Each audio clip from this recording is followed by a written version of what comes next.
Hello नमस्कार, मी माझ्या ताई आणि मैत्रिणींचं माझ्या यूट्यूब चॅनलमध्ये अगदी मनापासून स्वागत करते आणि आजच्या व्हिडिओला सुरुवात करते. मनापासून अगदी हृदयातून सर्व माझ्या यूट्यूब परिवाराला श्री स्वामी समर्थ. तर आजचा आपला व्हिडिओ असा आहे, माझ्या ताईंनो मैत्रिणींनो, पौर्णिमा जरी दिवसभर असली तरी आपल्याला जो शुभ वेळ आहे आपल्याला पूजा करण्याची, ती वेळ मी तुम्हाला आजच्या व्हिडिओमध्ये सांगणार आहे. आणि जी कोणी माझी ताई मैत्रीण नवीन असेल, नवीन लग्न झालेला असन, तिला माहीत नाही की वटपौर्णिमेची पूजा कशी करावी, कोणतं साहित्य न्यावं, त्याविषयीची माहिती मी सविस्तर आजच्या व्हिडिओमध्ये शेअर करणार आहे. तर व्हिडिओ संपूर्ण बघा आणि तुम्हाला व्हिडिओ आवडला तर चॅनलला लाईक शेअर सबस्क्राईब जरूर करा आणि तुमच्या मित्रमैत्रिणींनाही व्हिडिओ शेअर करा.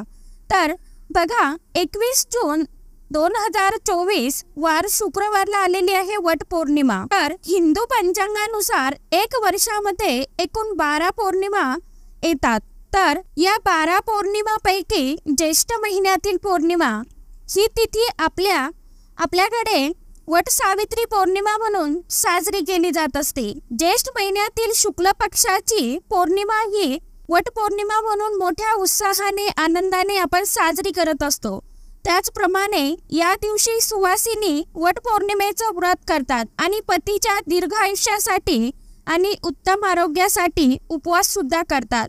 तर वटपौर्णिमेचे आपल्या हिंदू धर्मामध्ये विशेष महत्त्व आहे.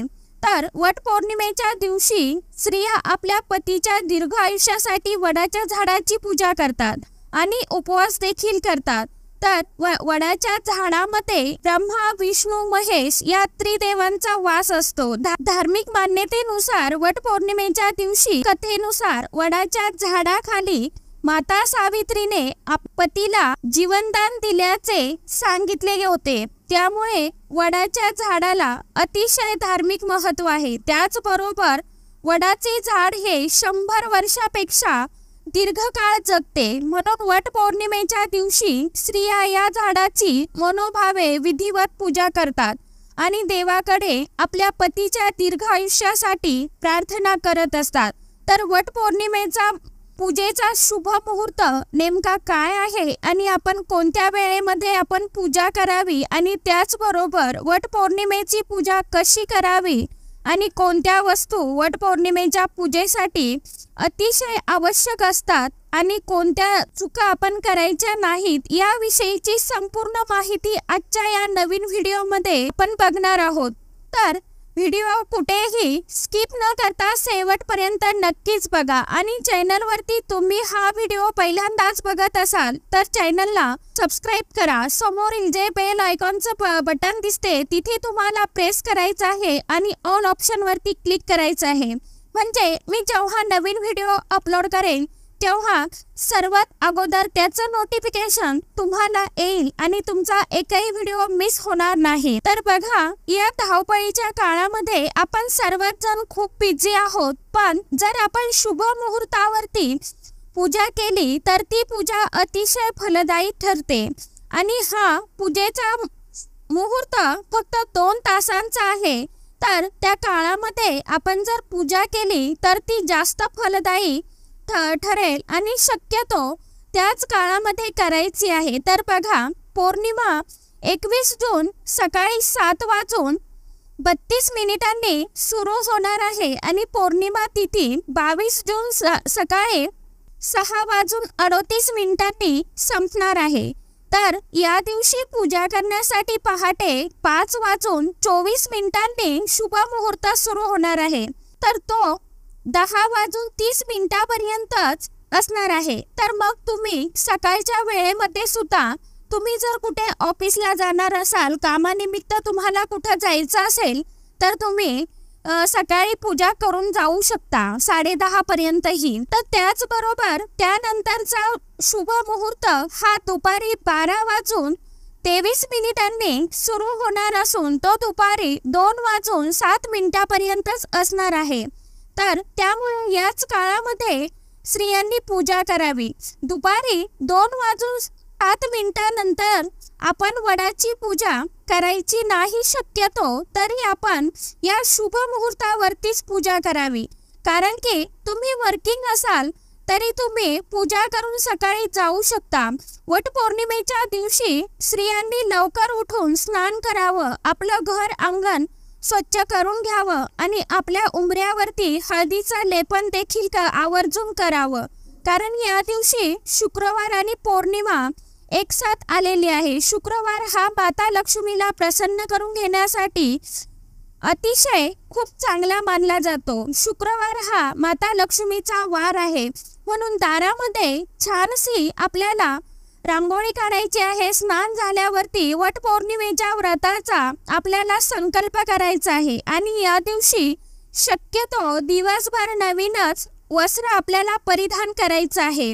तर आपण काय करत असतो, तर जेव्हा आपल्याला वडाच्या झाडाच्या पूजेला जायचं आहे तेव्हाच आपण कोरी साडी घालतो, पण या वटपौर्णिमेच्या दिवशी आपण जर दिवसभर नवीन कपडे घातले तरी चालेल, पण फक्त आपण नवीन वस्त्रच घालणार नसाल तर ते आता तुम्हाला जर नवीन वस्त्र दिवसभर घालणं शक्य होत नसेल पौर्णिमेच्या दिवशी, तर तुम्ही जे पिरियडमध्ये ते कपडे वापरलेले नसेल ते कपडे तुम्हाला त्या दिवशी आवर्जून घालायचे आहेत। त्याचबरोबर आपण जेव्हा पूजेसाठी जाणार आहोत तेव्हा 16 शृंगाराचा साज प्रत्येक स्त्रीने करावा, कारण 16 शृंगाराला अतिशय महत्व आहे। 16 शृंगार करणे शक्य नसेल तर साडी किंवा नऊवार घालून पूजा ही केलीच पाहिजे। आता अनेक स्त्रिया कामासाठी बाहेर जात असतात, तर त्यांनाही सर्व करणं शक्य होत नाही, पण या दिवशी तुम्ही वेळात वेळ काढून आवर्जून साडीच घालावी, कारण आपल्या हिंदू धर्मात साडी आणि नऊवारला अतिशय महत्व आहे। आपल्या हातामध्ये पूजा करताना हिरव्या रंगाच्या बांगड्या आवर्जून घालाव्या, तसेच टिकली भांगामध्ये सिंदूर भरावा आणि पायामध्ये जोडवे, पैंजण, चैन घालावी। या सर्व गोष्टींचा साज म्हणजे शृंगार करून आपण वडाच्या झाडाची पूजा करावी। तर बघा, वडाच्या झाडाची पूजा करण्यासाठी कोणकोणतं साहित्य घ्यावं, तर पूजेसाठी एक ताट तयार करून घ्यायचं आहे। त्यासाठी आपण त्या ताटामध्ये थोडे फुलं घ्यायचे आहे, कापसाची गेजमाळ आपल्याला तयार करून घ्यायची आहे, अक्षता घ्यायच्या आहेत, हळदी कुंकू धूपबत्ती, पांढऱ्या दोऱ्याची रील किंवा कलाव्याची रील घ्यायची आहे, त्याचबरोबर पांढरी मिठाई घ्यायची आहे। स्त्रियांनी ओटी भरण्यासाठी 5 आंबे घ्यायचे आहेत, गहू घ्यायचे आहेत किंवा आंब्याच्या व्यतिरिक्त तुम्ही खारीक व खोबऱ्यांनी देखील ओटी भरू शकता। बाकीच्या स्त्रियांची म्हणजे आपण ज्या 5 स्त्रियांची ओटी भरतो तर त्यासाठी तुम्ही खारीक किंवा खोबऱ्याचे तुकडे सुद्धा वापरू शकता। परंतु आपण जेव्हा वटवृक्षाची पूजा करणार आहोत त्या पूजेसाठी तुम्हाला तिथे एक आंबा तरी आवर्जून ठेवायचाच आहे। 5 तुम्हाला शक्य होत नसेल तर एक तरी ठेवावा। त्याचबरोबर या दिवशी माता सावित्री देवीची ओटी भरली जाते, तर मग सुवासिनीचं जे साहित्य आहे, मग बांगड्या असेल किंवा दुसरं काही शृंगाराचं साहित्य असेल ते तुम्ही घ्यायचं आहे। एक तांब्याचा कलश भरून पाणी घ्यायचं आहे, विड्याची जोड पानं तुम्हाला 2 पानं घ्यायची आहे, सुपारी आणि काळी पोत, त्यानंतर तुपाचा दिवा किंवा तेलाचा दिवा घ्यायचा आहे, कापूर घ्यायचा आहे आणि जर तुम्ही स्त्रियांची ओटी भरणार असाल तर सुवासिनीसाठी तुम्ही ब्लाउज पीस सुद्धा घेऊ शकता किंवा बांगड्या घेतल्या तरीही काही हरकत नाही।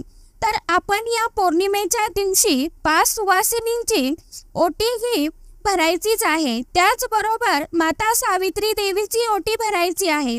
वडाच्या झाडाजवळ गेल्यावरती सर्वात अगोदर वडाच्या झाडाला थोडंसं पाणी घालायचं आहे। आता आपण इथे एक सांगेन, जेव्हा वडाच्या झाडाची पूजा करायला जाणार आहोत तर तेव्हा आपण तांब्या भरून नेणार आहोत, तर त्या तांब्यामध्ये थोडंसं कच्चं दूध तुम्हाला त्या पाण्यामध्ये टाकायचं आहे आणि वेगळं वाटीतही तुम्ही कच्चं दूध पूजेसाठी घेऊन जायचं आहे। त्यानंतर विड्याच्या पानावरती थोड्या अक्षता ठेवून त्यावरती हळदी कुंकू वाहावं, नंतर त्यावरती आपल्याला गणपती बाप्पांचं स्वरूप मांडून आपल्याला तिथे ती सुपारी मांडून घ्यायची आहे आणि गणपती बाप्पांची पूजा करायची आहे। त्यानंतर आपल्याला तुम्ही जर तुपाचा दिवा नेला असेल किंवा तेलाचा नेला असेल तर तो दिवा तुम्हाला लावून घ्यायचा आहे। आपण जे काही पूजेचं साहित्य सोबत घेतलेलं आहे ते आपल्याला वडाच्या झाडाला अर्पण करायचं आहे।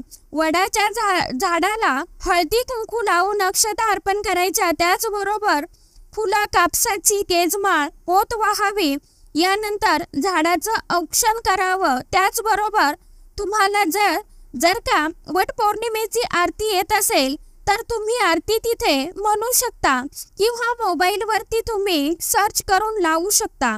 त्यानंतर नमस्कार करून वडाच्या झाडाला दोरा बांधून 7 प्रदक्षिणा घालावी। तर आता दोरा आपल्याला असा घ्यायचा आहे की जेणेकरून आपल्याला जेव्हा आपल्या 7 फेऱ्या मारणं होती तेव्हा तो दोरा अलगद तोडला जाईल किंवा आता कशाने आपल्याला तो कापायचा, तोडायचा नाही किंवा तो तिथेच आपल्याला ते जे रील असतं ते त्या झाडाभोवतीच आपल्याला तिथे झाडाखालीच ठेवून द्यायचा आहे। तो धागा आपल्याला तोडायचा नाही। रील तुम्ही तुमच्या हिशोबाने पहिलीच घ्या, कलाव्याची घ्या किंवा पांढरी घ्या, ती रील तो धागा आपल्याला तोडायचा नाही, तिथेच ठेवून द्यायचा।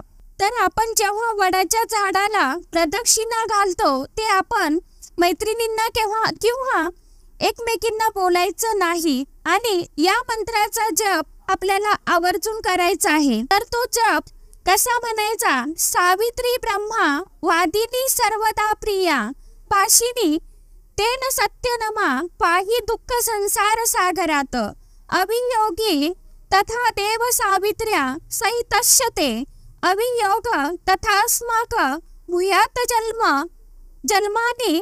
तुम्हाला जर प्रदक्षिणा घालताना म्हणणं शक्य नसेल तर काय करायचं? वडाच्या झाडाखाली बसूनच तुम्ही हा मंत्र आवर्जून 1 वेळा तरी म्हणावा आणि नमस्कार करावा। त्यानंतर वट वृक्षाला आपण प्रार्थना करावी आणि आपल्या मनातील काही इच्छा असेल ती बोलावी। कारण वडाच्या झाडामध्ये त्रिदेवांचा म्हणजेच ब्रह्मा, विष्णू, महेश या देवांचा वास असतो। आपल्या पतीला दीर्घ आयुष्य मिळावं हे तर मागावंच, पण जर पतीच्या आयुष्यामध्ये काही अडचणी असतील, अडथळे असतील किंवा संकटे असतील तर ते दूर व्हावे अशी वटवृक्षाला प्रार्थना करावी आणि वटपौर्णिमेची कथा वाचावी किंवा ऐकावी। तुम्हाला शक्य झालं कथा वाचणं किंवा ऐकणं तर वडाच्या झाडाखाली बसून ऐकावी किंवा दिवसभरामध्ये तुम्ही मोबाईलवरती सर्च करा